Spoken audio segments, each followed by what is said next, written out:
Hello everybody, welcome back. My name's Jace. This channel's about my efforts to build an N-gauge railway, and today I'm back on the hill just because I want to get it finished. I'm still enjoying the scenic break, if you like, from all the wiring that I've got yet to do.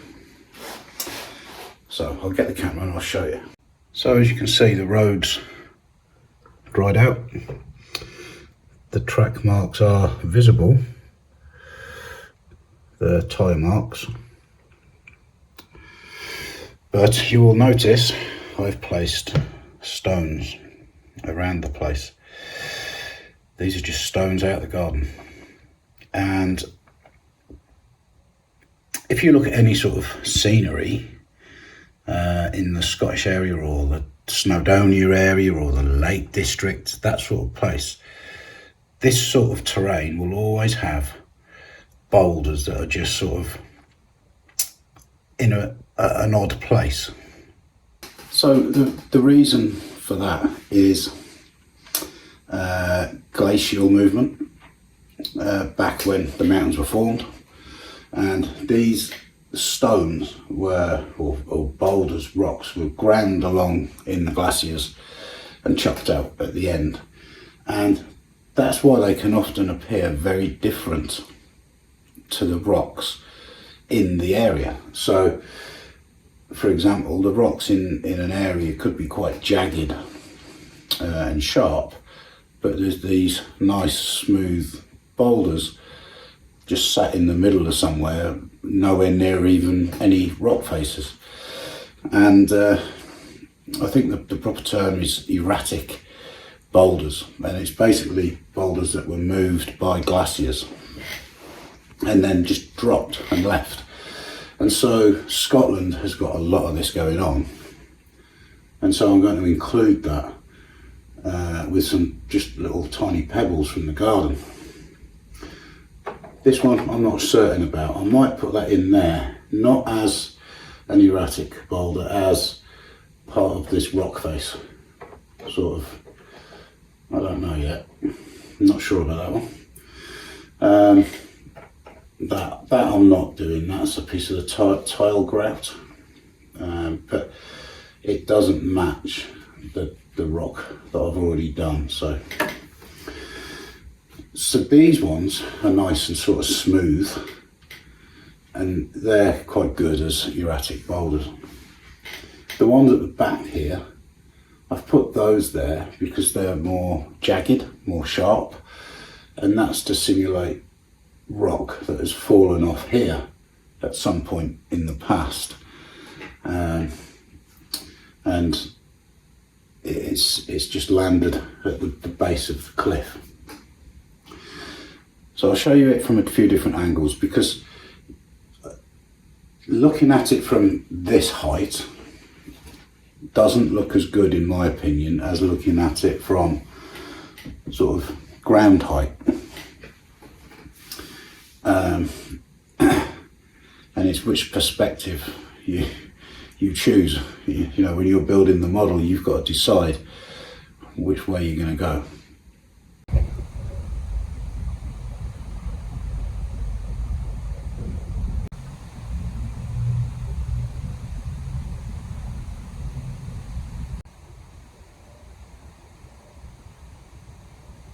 So I've spent quite a while messing around with this, and I'm quite happy with those positions. Obviously I will paint them to a suitable match, and also when the flock and scatters and things are around, they're going to then blend in a lot better than they are now. But I'm just going to use super glue to put these down. I'm not sure about this one. I just think I've super glued the tube to my finger, but I just think that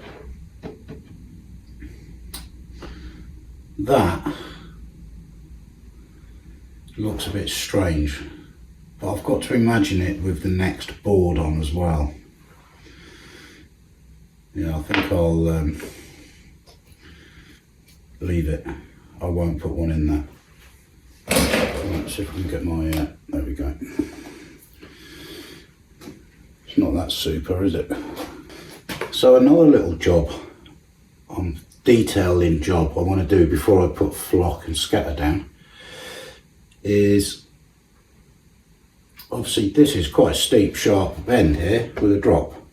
Now I'm not suggesting that there would have been a full-on crash barrier there like we would have today, but I do think there would have been something there to at least indicate and highlight that there's a bend and what have you there, and also possibly prevent a vehicle from going over the edge. And I'm thinking like the white posts that you see, concrete posts, I think that would look in keeping with what could be used in that situation. So to that end, I'm going to use a cotton bud stem. I'm going to cut one up anyway, have a look, see what it looks like. And of course, how high would these things have been? How high are they? Probably what? 4 feet? The ones I'm thinking of. 8 millimeters. Right. So where the black dot is, that's 8 millimeters. Looks too high, doesn't it? It's way too high. They do squish a bit, so you have to squash them back into shape.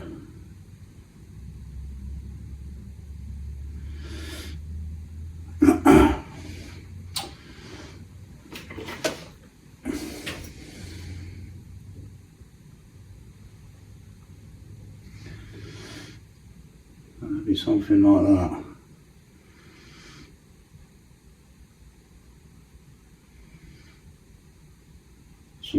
Some big cast concrete white pillars on the edge of the bend. I think that could look all right.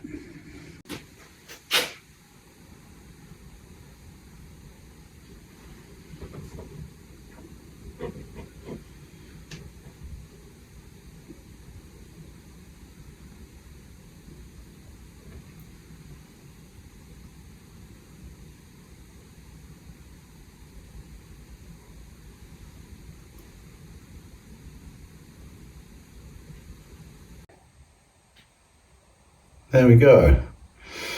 I don't know why, something is telling me to paint a red band around them, somewhere near the top. Don't know why that is, but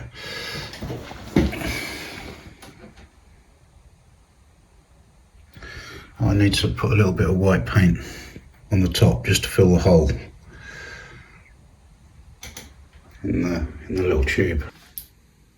Right, so at the bottom of this cliff here, and a little bit here, this isn't so big obviously, so less debris at the bottom. I'm going to put some smaller stones. I'm actually going to use the fine scale ballast to put around here as a sort of scree, and a little bit here and there.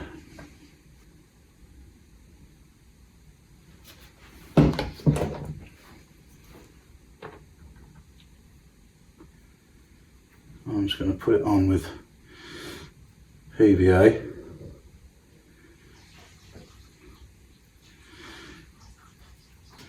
I think I might put a bit up the side of the track, because obviously the bigger stones would be pushed out to the side.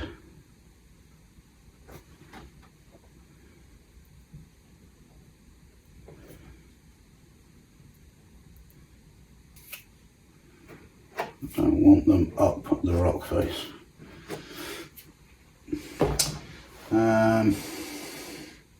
That's too steep. I think I'm going to grass this bit and put a bush there or something. Could probably have some around these posts. If they were a new addition, fairly new, they could have some sort of gravel around them.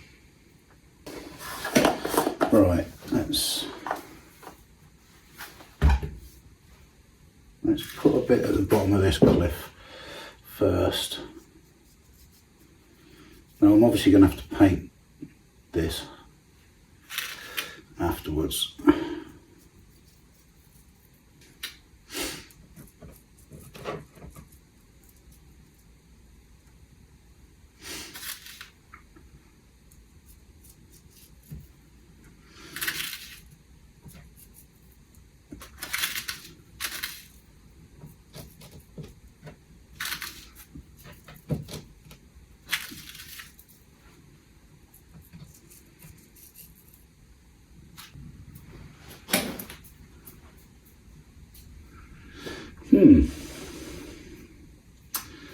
I like the larger stone effect at the side of the track. I think that's quite good.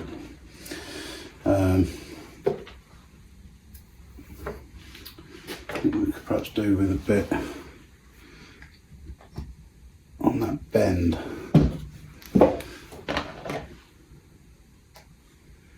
Just here.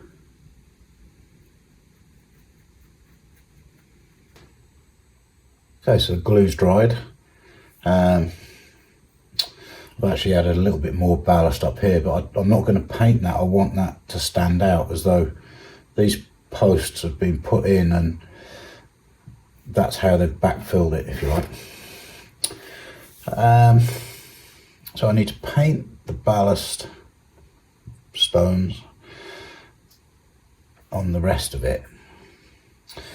Now, when I say paint, I don't want to lash loads of paint on it. I want a sort of quite a runny colour to try and match this, because obviously all of this here has come from this cliff. So I think we'll have a little bit of grey again, just with the poster paint. And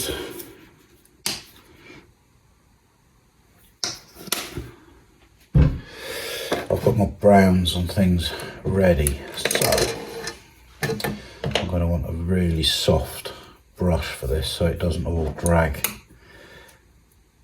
off. That's too small. That'll probably do it.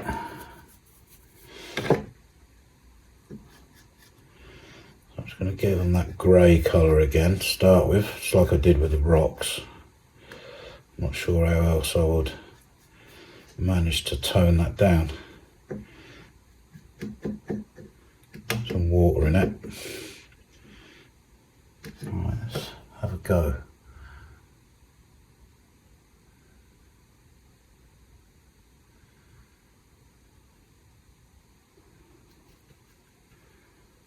Obviously there's going to be grass in between these boulders. It's a kind of mixture of stones and rocks and grass.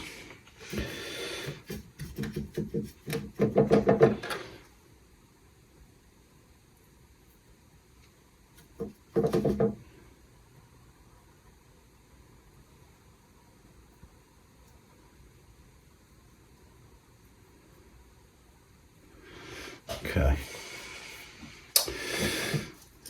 The question now is, how do I dull that into this? So I need a way of sort of, I need lots of tiny bits of brown, and I mean tiny, because otherwise if I use this brush I'm going to have a big splodge of brown. Well, bits of brown rock wouldn't have fallen off the cliff and landed in an area like that. They'd just be scattered amongst the grey rock. So how am I going to do that then?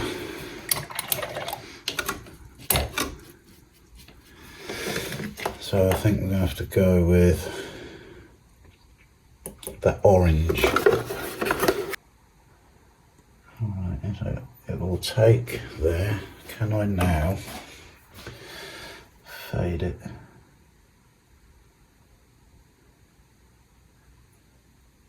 Yeah.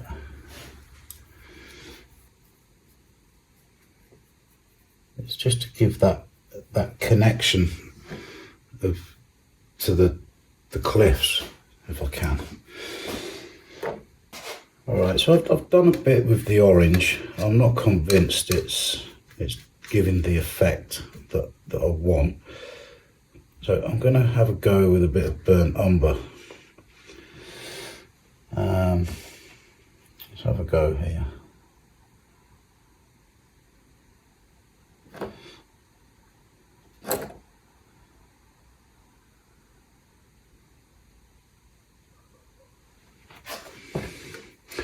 I think I'm going to use up this burnt umber just to touch up the grass, where the grass is going to go. Yeah, that's coming together.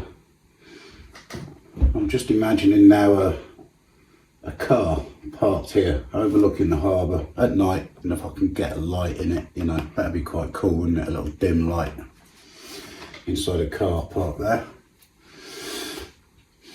Maybe a young couple. Windows are a little bit steamy, purely because it's a humid night, of course. And then the headlights come across the bridge. And it's the girl's dad. And he pulls up, and then it all stops.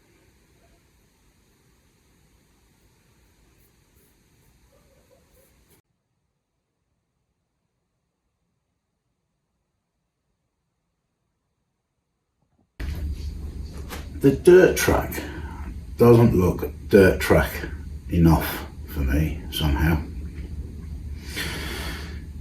Now it's all fully dried, the tyre lines, track lines are sort of a bit faded. They're still visible, but I just want to sort of reinforce the idea that that is a dirt track. So I think I'm going to add some puddles, or try to. Now we've got a bit of a sort of area there that could be a puddle, and another one here. So I'm trying to pick out any little dips that are already in the scenery, and maybe one sort of there as well. No point trying to put any here. Obviously water wouldn't sit there. So what I'm going to do is just scratch away to sort of get some depth for the puddle. And you've got to be careful and remember that in N scale 2mm is a foot, so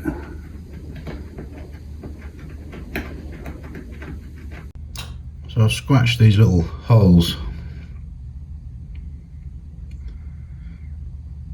that are supposed to represent puddles. The green paint, by the way, is me indicating where I'm going to put some greenery in the centre of the track and what have you. So obviously that's white now, that's no good. So I need to have the water to be coloured, obviously, and when mud is wet, it's generally a darker colour. So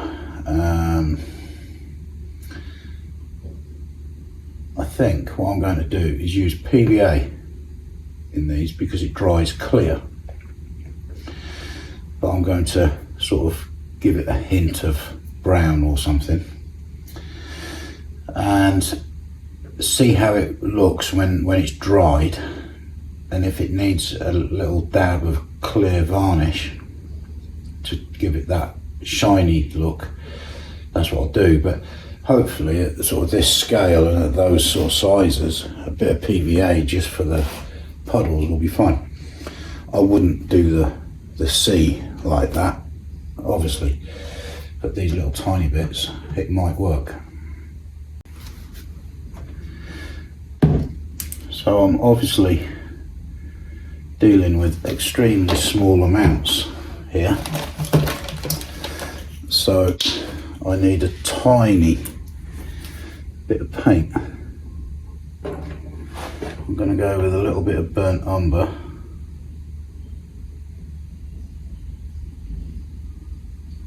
mix it into the glue, see what it does, if anything.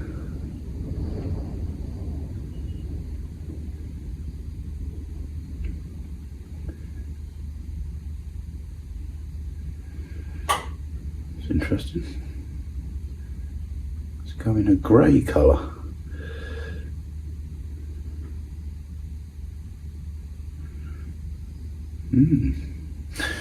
Okay, have a bit more paint then, I suppose. Let's use this brush.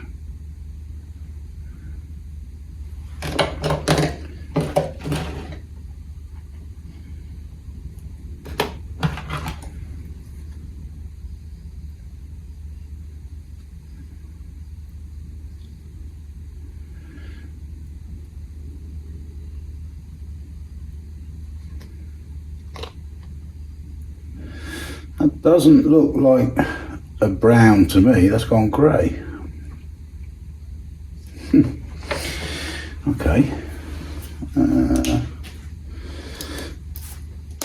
let's try this. Adding a bit of this in there.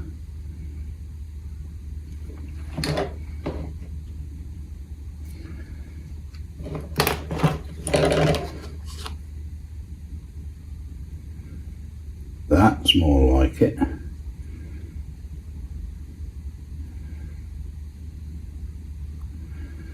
That's actually quite a good colour for a muddy puddle. Okay, so now I've got to get enough into each of those holes. That's a piece of green, something. What am I going to do that with?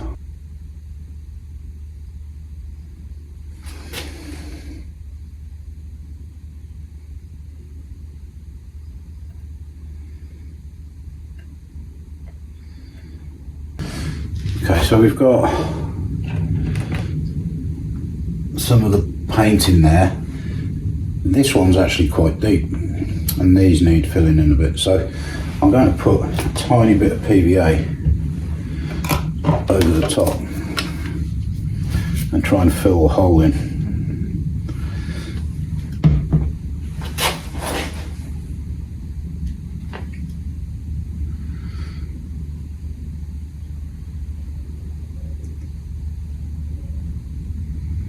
And then hopefully when it dries, it's going to dry clear.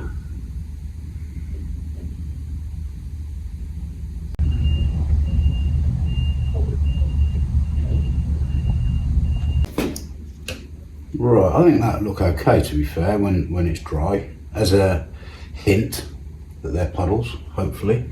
And like I say, if I need to, I'll dab a little bit of varnish on them to give them that little bit of a pop. Now, if we think that a vehicle was coming down there like that, not a lorry, it wouldn't make it, but a smaller vehicle, a car or a little van,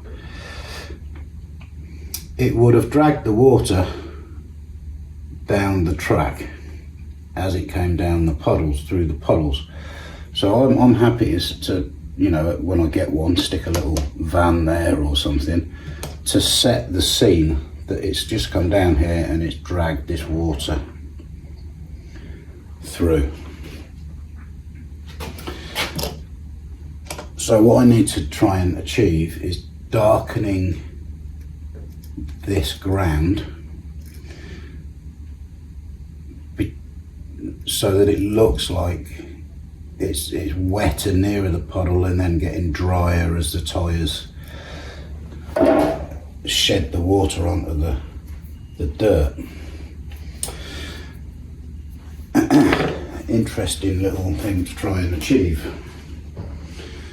So I think I'm going to go with quite a fine brush, obviously,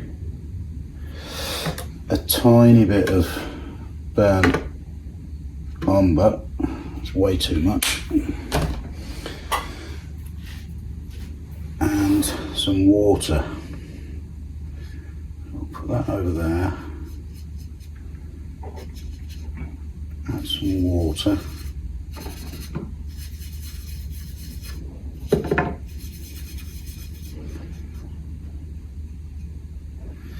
Yeah, I still think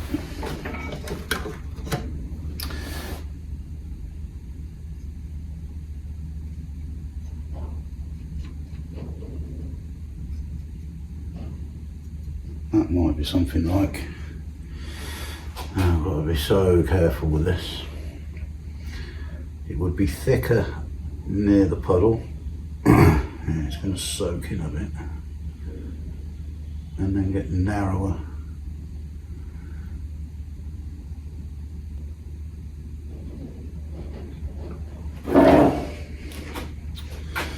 Something like that maybe.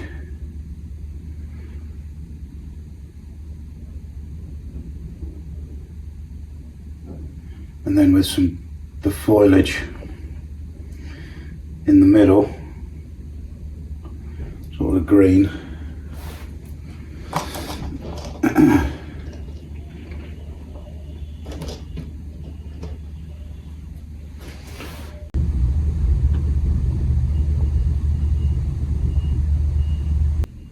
Right, signs. Last little piece of detail I want to add, I think, before I go on to the flock and scatters. Now that's going to be a separate video, but this will be just finishing off the little details in this video. So I've got a private keep out sign and a slow sign. So obviously the slow sign is going to go somewhere up here, and the private keep out I thought could go somewhere like that, because where the dirt track starts, that's now the fishing harbour's property. I thought about a gate, but to try and make one by hand is quite difficult when you think about the scales. To buy one at the minute, I'm just saving pennies, because obviously I've spent an awful lot of money doing what I am doing. So there's the signs. Now this is probably Times New Roman on a printer and size 3. I don't know if that's going to come out on the camera, but it's very small. It's just normal paper, normal sort of inkjet home printer. And if I need to upgrade them at a later date, or I lean on them, which I probably will, then I'll just print some more.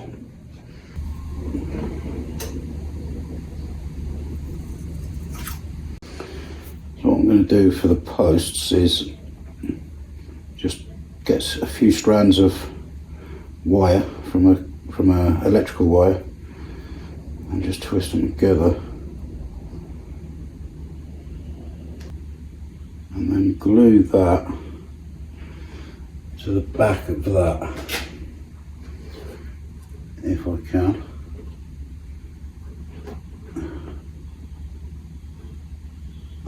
That's the top.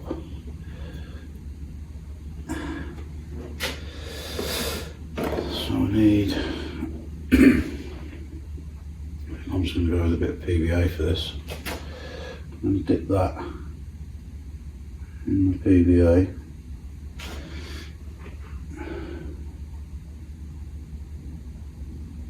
Put that on there. So my umber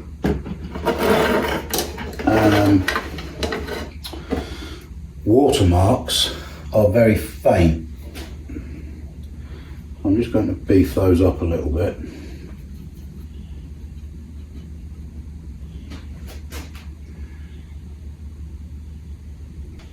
Okay, so for the keep out sign, I think I'm going to put him about here. I think that'll work. I'm just going to drill a little hole with the pin drill.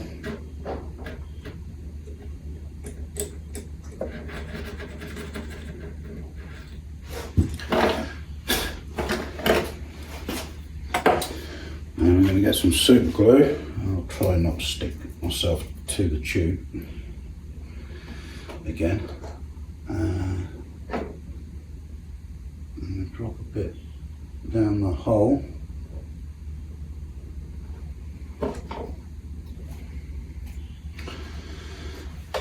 And then pick up the sign without breaking it. Where's the hole gone?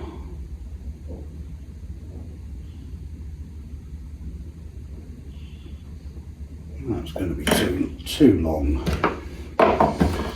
So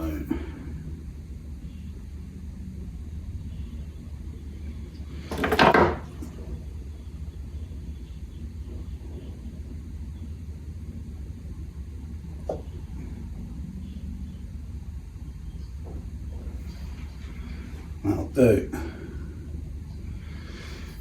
The slow sign I've decided to leave off because of where it is.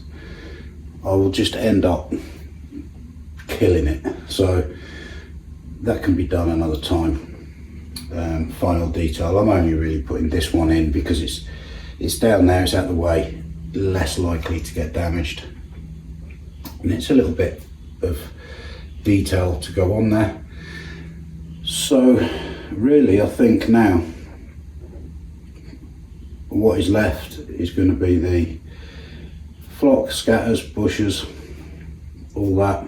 I'm going to do some experiments, I think, trying to make some heather, because in Scotland heather is everywhere, as it is in mountainous areas in the UK, and gorse and things like that.